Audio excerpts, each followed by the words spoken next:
पृथ्वी के सबसे जटिल प्राणियों में से एक हम मनुष्यों का इस पृथ्वी ग्रह पर अपना एक वर्चस्व है। इसी धरती पर कुछ ऐसी प्रजातियां भी मौजूद हैं जो अपना भोजन आज भी ढूंढ कर ही करते हैं, लेकिन हम इंसान सारी बेड़ियों को तोड़कर दूसरे ग्रह पर भी पहुंच चुके हैं। लेकिन हम इंसानों को यहां तक पहुंचने में लगभग 4 अरब सालों का वक्त लगा है। हम लोगों को छोटे क्लासों से ही ह्यूमन हिस्ट्री और इवोल्यूशन के बारे में पढ़ाया जा रहा है, यानी हम लोग पढ़ते आ रहे हैं। तब से हमारे दिमाग में काफ़ी सारे सवाल पनप चुके हैं कि आखिर धरती पर जीवन की शुरुआत किस तरह से हुई होगी और कैसे कैसे वो सभी जीव आगे जाकर विकसित हुए होंगे। आखिर आज से करोड़ों साल पहले एडजस्ट करने वाले जानवरों की हाइट इतनी बड़ी बड़ी क्यों हुआ करती थी, और उसी के मुकाबले आज के जानवर सामान्यतः छोटे क्यों हुआ करते थे। अगर हमारे सभी पूर्वज आज से तकरीबन 4 से 5 मिलियन साल पहले सिर्फ मांसाहारी भोजन पर ही निर्भर रहा करते थे, तो उनको ऐसी क्या जरूरत पड़ी कि वो अचानक से शाकाहारी जीवन में आना पड़ा। मेरे दिमाग में इन सवालों का आना भी पूरी तरह जायज़ है, क्योंकि इतना तो हम सभी जानते हैं कि अगर हमारे पास किसी भी तरह का रिसोर्सेज भंडार हो तो हम कभी भी किसी नए टेक्नोलॉजी को आमतौर पर डेवलप नहीं करते। आखिर ऐसी कौन सी घटना घटी होगी जिसके चलते हमारे पूर्वजों को अचानक से शाकाहारी भोजन की तरफ बढ़ना पड़ा। आज के इस वीडियो में हम आपको उन सभी अनसुने और अनसुलझे सवालों का जवाब देने वाले हैं, जिनके बारे में शायद आपने कभी सोचा भले ही ना हो, पर उनके जवाब सुनकर आपकी सोच बदल जाएगी। तो ऐसे ही कुछ रोचक और विचित्र सवालों के जवाब जानने के लिए चलिए शुरू करते हैं आज के इस रोमांचक वीडियो को। लेकिन वीडियो में आगे बढ़ने से पहले आप एक लाइक कर दीजिए ताकि हमें भी मोटिवेशन मिले, और चैनल को अगर सब्सक्राइब नहीं किया है तो सब्सक्राइब जरूर कर लीजिए, क्योंकि आपको इस चैनल पर हमेशा नॉलेज वाली वीडियो ही मिलेंगी। तो चलिए देर न करते हुए वीडियो को स्टार्ट करते हैं।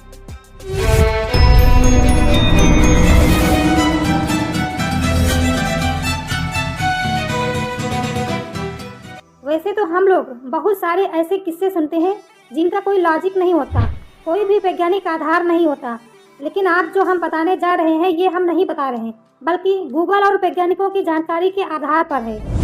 आज से लगभग 300 से 400 मिलियन साल पहले, जब पृथ्वी पर डायनासोर से भी पहले ट्राइलोबाइट्स का राज हुआ करता था।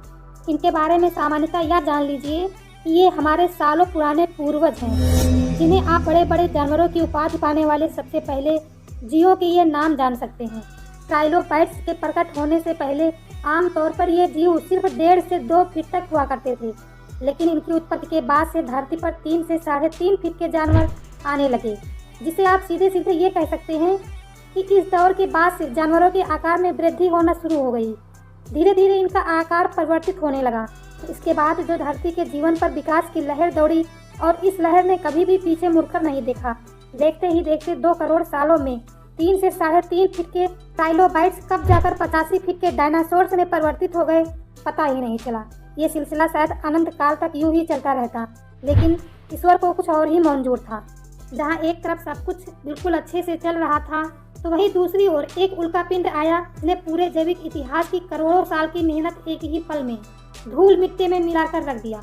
नतीजा ये हुआ कि धरती पर कई साल लंबा विशाल डायनासोरों का अंत। ये एक ऐसा काल था जब शायद जैविक इतिहास वापस से या तो हमेशा हमेशा के लिए खत्म हो सकता था, या तो इस तबाही के बाद सिर्फ छोटे स्तर तक ही सीमित रह सकता था।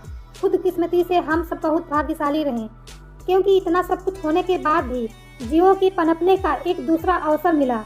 इसमें भले ही करोड़ों साल लग गए, लेकिन जीवन में न सिर्फ समय के साथ साथ अपनी लंबाई में बढ़ोतरी की, बल्कि भारी मात्रा में वजन भी बढ़ाया। इसी का तो नतीजा था कि ग्लाइप्टोडोन और मोहम्मद जैसे जानवर इंसानों के सामने प्रकट हुए। लेकिन अगर इस लॉजिक के हिसाब से देखें तो आज के समय के जीवों को तो पहले से ज़्यादा लंबा होना चाहिए, फिर आज अचानक उनकी लंबाई में कमी कैसे आई। तो आपकी जानकारी के लिए बता दें कि कुछ वैज्ञानिकों के अनुसार पहले के ज़माने में सभी जानवर अपने अपने हिसाब से जीवन जिया करते थे, जिनमें से सामान्यतः शाकाहारी जीव जो पेड़ पौधों में ही व्यस्त रहते थे, और वही दूसरी ओर मांसाहारी जीव सिर्फ नियमित मात्रा में ही शिकार किया करते थे। इसके अलावा उनकी रिप्रोडक्शन स्पीड भी इतनी ज़्यादा नहीं थी, जिस वजह से उनके शिकार की ज़रूरतें भी ज़रूरत से ज़्यादा बढ़ें। पर यह सब कुछ बदल गया जब धीरे धीरे आज से लगभग 1.5 मिलियन साल पहले ह्यूमन धरती पर आए, जब उन्होंने आज से तकरीबन 15 लाख पहले शिकार करने की काबिलियत हासिल कर ली, और उन्होंने इसी काबिलियत के दम पे कई बड़े जानवरों को अपना शिकार बनाना शुरू कर दिया। हमारे पूर्वजों के ऐसा करने के पीछे मुख्यतः 2 कारण थे। पहला तो ये था कि उनके पास ऐसी तकनीकी और ऐसे हथियार हुआ करते थे जिनकी मदद से वो बड़े बड़े जानवरों को बड़ी आसानी से शिकार कर लिया करते थे। इसके अलावा बार बार किसी एक जानवर या फिर किसी छोटे जानवर का शिकार करने से अच्छा था कि हमारे पूर्वज एक बार किसी बड़े जीव की हत्या कर लें। इससे न सिर्फ हमारे पूर्वजों की एनर्जी बची बल्कि उन्हें अपने जीवन की बाकी क्रियाओं के लिए समय भी मिल गया। पर उन्हीं जानवरों के मुकाबले इंसान ने अपनी जनसंख्या को बहुत ही ज़्यादा तेजी से बढ़ाया, जिसकी वजह से न सिर्फ हमारी जनसंख्या के अत्यधिक वृद्धि देखने को मिली बल्कि हमारी खपत में भी बहुत बड़ा उछाल आया। अब ज़्यादा खपत का मतलब ज़्यादा खाने का इंतजाम करना, और उस वक्त खाने का इंतजाम सिर्फ जानवरों के माध्यम से ही किया जाता था। इसी कारणवश अपना और अपने परिवार का भरण पोषण करने के लिए जहाँ पहले एक इंसान सिर्फ एक जीव का शिकार किया करता था, उसने धीरे धीरे अपने परिवार का पेट भरने के लिए 2 से 3 विशालकाय जीवों को एक दिन में मारना शुरू कर दिया और इसी तरह मांस को खाते रहे। और ऐसे ही न जाने कितने हजारों जीव थे जिनका आकार आज के जीवों के मुकाबले बहुत ज़्यादा हुआ करता था, पर हम इंसानों ने उन्हें इतनी अधिक तेज़ी से मारा कि धीरे धीरे उनकी जनसंख्या धरती पर कम होने लगी। और फिर एक वक्त ऐसा भी आया जब ये पूरी तरह से धरती पर विलुप्त हो गए, और यही वजह थी ज़्यादा से ज़्यादा जीव आज से तकरीबन 1.5 मिलियन साल पहले विलुप्त होना शुरू हो गए थे, क्योंकि दुर्भाग्यवश हमारे पूर्वजों ने ही उनकी हत्या के पैमाने को ज़रूरत से ज़्यादा बढ़ा दिया। अब अगर विशालकाय जानवरों की संख्या में कमी आ गई तो जाहिर सी बात है कि एक वक्त ऐसा भी आएगा जब इंसानों को पेट काटने की आवश्यकता पड़ी होगी और उनके डेली भोजन में कमी आई होगी। भोजन में कमी का ये असर इंसानों के अलावा जानवरों में भी देखने को मिला होगा, और ये भी एक मुख्य कारण था कि धीरे धीरे जो जानवर पहले विशालकाय हुआ करते थे उनका आकार पहले के मुकाबले कम होता गया। शायद पोषण में आने वाली कमी के कारण धीरे धीरे पीढ़ी दर पीढ़ी उनका आकार कम होता चला गया, और फिर एक समय ऐसा आया कि वो आज के जितने छोटे बनकर रह गए, जहाँ तक इंसानों को भी इससे काफ़ी संघर्ष करना पड़ा। एक वक्त ऐसा भी आया होगा कि उनके आसपास के सारे जीव लगभग खत्म हो गए होंगे। ये भी एक ऐसा पल था जब शायद पूरी मानव सभ्यता भुखमरी के कारण खत्म हो सकती थी, लेकिन वो कहा जाता है ना कि आवश्यकता ही आविष्कार की जननी है, कि जब तक किसी को आवश्यकता नहीं पड़ती वो अपने दिमाग का इस्तेमाल नहीं करता। ऐसा ही कुछ हम इंसानों के साथ भी हुआ। जब हमारे पूर्वजों ने यह देखा कि अब सिर्फ दूसरे जानवरों का मांस खाने के भरोसे उनका जीवन यापन संभव नहीं है, तो मजबूरी में ही पर उन्होंने एक शांतिप्रिय तरीकों को खोज निकाला। इसके कारण आज दुनिया भर में लाखों किसान मौजूद हैं, और शिकार करने के इसी अल्टरनेटिव का नाम था फार्मिंग।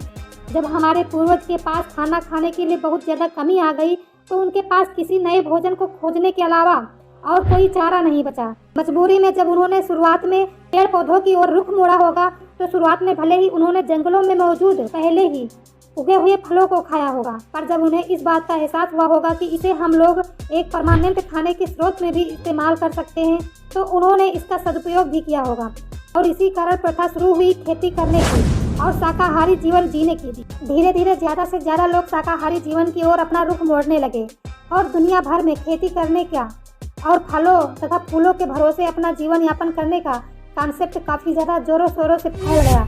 समय के साथ साथ ये सभी व्यवहार एक ऐसी आदत में तब्दील हो गई कि धीरे धीरे इंसानों में भी 2 तरह के इंसान विभाजित हो गए, एक वो जो शाकाहारी बन गए और दूसरे वो जो मांसाहारी बन गए। इसके अलावा खेती ही वो इकलौता माध्यम था जिसने हम इंसानों को जानवरों की ज़रूरत से रूबरू करवाया, क्योंकि जब इंसानों ने खेती करना शुरू की तभी उन्हें पता चला अगर हम इस खेती को एक अलग मुकाम पर ले जाना है तो हमें गाय और कुत्तों जैसे जानवरों की बहुत ज़्यादा ज़रूरत पड़ेगी। ऐसा इसलिए क्योंकि जानवरों की मदद से जिस स्तर पर खेती की जा सकती है वो केवल इंसान के कम अद्भुत स्तर पर खेती कर पाना असंभव है। बस ऐसे ही धीरे धीरे कुछ बदलाव आते गए, कुछ निर्माण होते गए, और देखते ही देखते एक के बाद एक हजारों ऐसी खेतियां हैं तो पूरे धरती के हर कोने पर की जाती हैं। कौन सोच सकता था कि ये आपदा इंसानों के लिए खाने के एक नए अवसर को जन्म देगी। और बस कुछ इसी तरह जन्म हुआ इंसानों के आधुनिक युग का, जो आज हम लोग चंद्रमा जैसे ग्रह पर भी पहुंच गए हैं।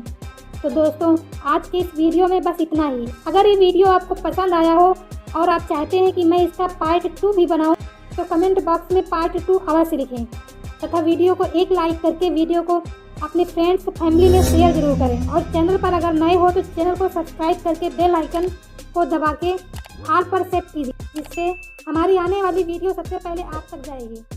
Thanks for watching.